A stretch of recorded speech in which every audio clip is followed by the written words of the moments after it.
Anybody here the Lord brought through anything?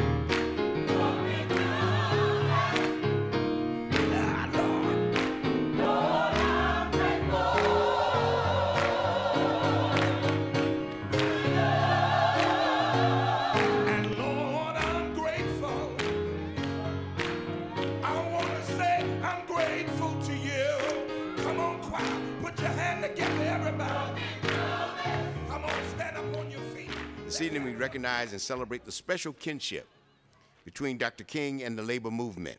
Many people only remember Dr. King for one thing, and it's I Have a Dream speech. But Dr. King was far greater than that.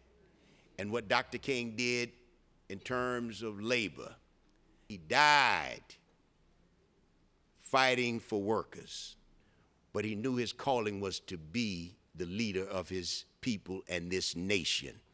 Dr. King led this nation. Had it not been for Dr. King, there would be no Barack Obama.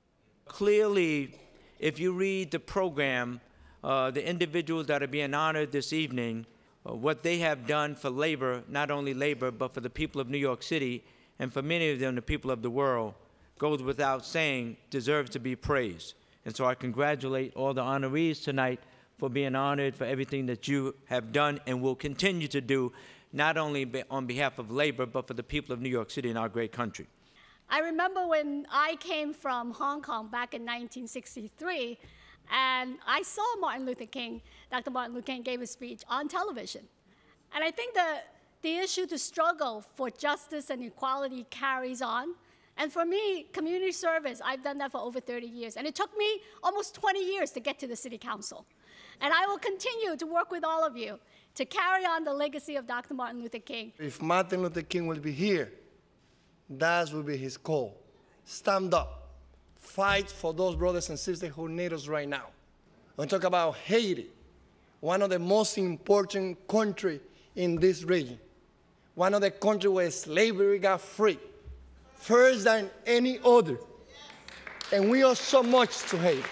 So I think that let's remember Martin Luther King with a commitment that we're going to be doing whatever it takes to support our brothers and sisters in Haiti now and for the next couple of years. When thinking about the legacy of Dr. King, what strikes me is that he gave his life to fight against injustice anywhere. And so when we think about our brothers and sisters in Haiti and the suffering that they're going through, we need to address that. We need to own up to that. Even having been born in 1969, when I listen to the words and I see what he did, there is still, to this day, I believe, an immediacy to the words and to the messages. There's such a clarity that it almost feels as if he is still here speaking to each and every one of us about the work that is still unfinished. Put your hand together on Christ. On Christ. Solid rock. I stand.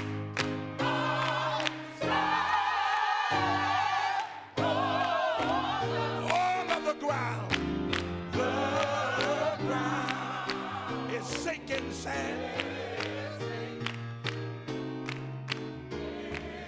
So many good things have happened, but there are still so many bad things that keep us from being all that we ought to be.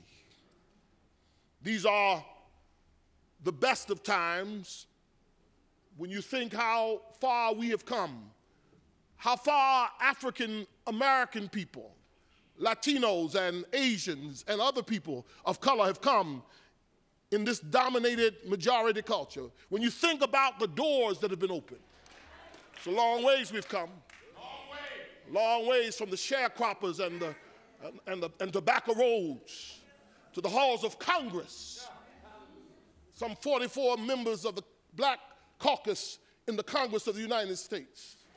We cannot sit here and celebrate Martin Luther King and not be confessional and be honest and say there are still some deep valleys, still some high mountains that have to be conquered in this community.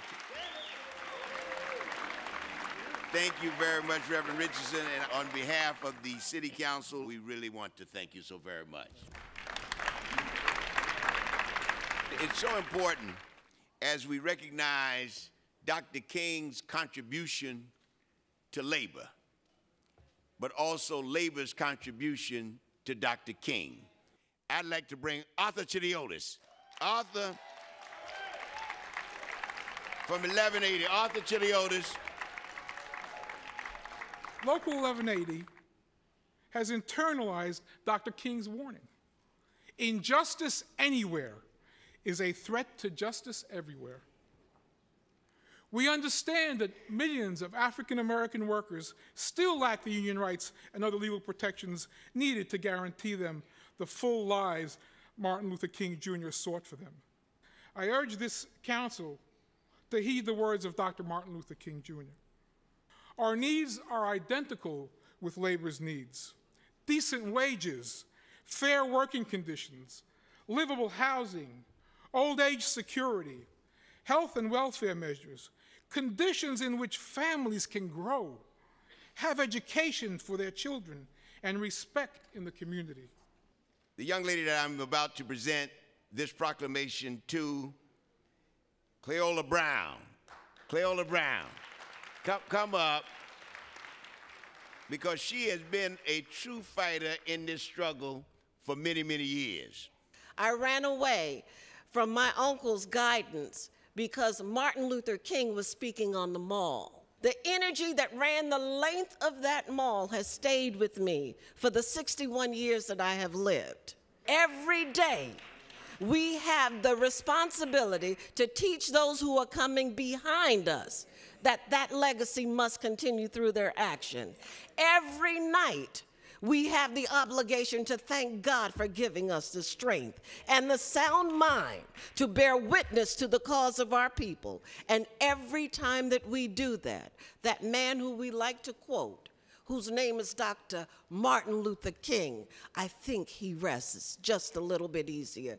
Thank you so much. The final honoree is one that I think is important as we look at time in history, and at the point in history where there will be leadership that will come forward. Gregory Floyd. Gregory Floyd from 237. Gregory Floyd.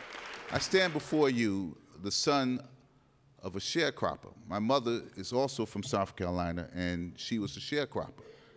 So I am the first generation in my family that was not born a sharecropper. So I say that because there's a lot that's been placed on me, but I understand my purpose in life. This is Dr. King's celebration, and a lot of people don't know this, but in 1966, he moved into a housing development in the west side of Chicago just to bring attention to public housing and the living conditions there. I have to say, 42 years later, we still have those same conditions. So a lot of things have changed, but then again, a lot of things still remain the same. So we understand our purpose and we understand our struggles, and we are just continuing Dr. King's struggle to work on behalf of poor people across this country. And we have to say, when we finish, our work is not done. We just want to lay the foundation for somebody else to come along and pick up on what we do. Thank you. Thank you all so very much again for being here, and enjoy the refreshments. Thank you very, very much.